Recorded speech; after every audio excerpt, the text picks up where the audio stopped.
Ngasigi wari asi 2012 da Amit kawa nupa macha amada thokiba wari ni.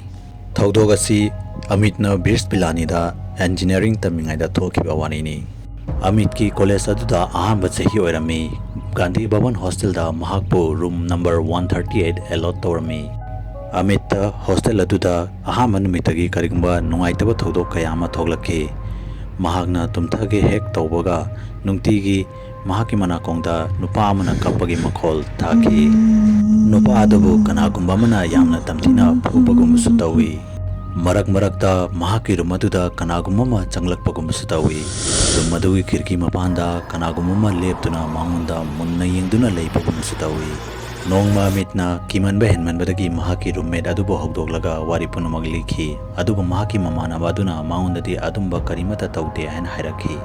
College hoglagbagi ahanba tha adu numit marini sudi phangbadagi satra pumnamak mayumda chalami. Amadi hostel aduda satra khara khaktang lerami. Amit ki roommate adu mayumda chatkibadagi mahak room aduda mathanta lerami. Numit adu nongsi yamna kanna churami. Chauragna nungdangi pong baro muktaba matamda Amit ki thong aduda kanagumma mana yamna kanna yeiraki. Amitna thong adu hangdoglaga yengbada mapanda kanamata leramde. Adubu Amitna maning othoklaga ka manungda changi haina torpada ka aduda leiriba pochai punmak chakhaiduna lerami. Nong yam kanna chuba henmanbadagi numit adu maichu chatlami. Ngayhak lerba matungda amukasu thong aduda kanagumma mana yamna kanna yeiraki. Amitna thong adu hangdoklaga yengbada amukasu mapanda kanamata leramde. Adubu Amit ka thangnana leiriba matam chupada tala panduna leiba ka ama hangdoktuna leiba oki. Amitna ngahak khallaba matungda room aduda changi haina khanki amadi mahak tapna tapna room adugi manungda changlakhi. Amitna manungda changlakpaga room adugi thong adu yamna kanna thingjanki. Thong adu thingjankibaga Amitna nungtigi mahakna taba nupa macha aduna kapagi khonjal adu tarakhi. Ikang khangaudana room aduda leiriba almari adugi manungdagi thong adu yamna kanna yerakhi. Almari adugi manungda kanagumma leibagum tawrami. Amitna madu yengduna leiringaida nakalomdagi khirkigi mingsel kaibagi makhol ama tarakhi. Amitna maning leithoklaga yengbaga nongthang adugi mangalda room adugi manungda yaliba fan aduda nupa macha ma thori yanduna seiduna leiramba oki.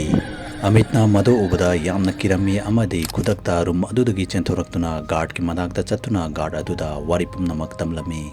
Wari pumnamak taraba matungda guard aduna Amitpu room number 137 aduda amuka hanna puduna lakhi.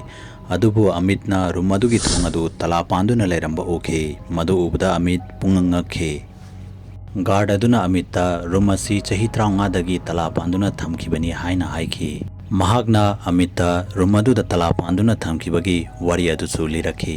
Hostel adugi room aduda nupa macha ama lerami. Nupa macha adu college adugi professor Amagi machanupiga nusinarami haina haikhi. Makhoi anigi mari adu khanglakpadagi professor aduna nupa macha adubu room manung aduda thaurina yanduna hatkebani haina haikhi. Yamna interesting oiba wadi nupa macha adugi mamingsu Amit kaurami.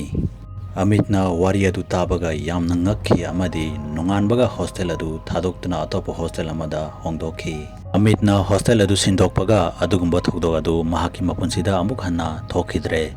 Adubu Amitna hostel adugi mamangda sammaga fau chatki haina khankide. Wari asibu mayamna pambirabadi channel asibu subscribe tawbiramo amadi video asibu like and share amamunta tawbiramo.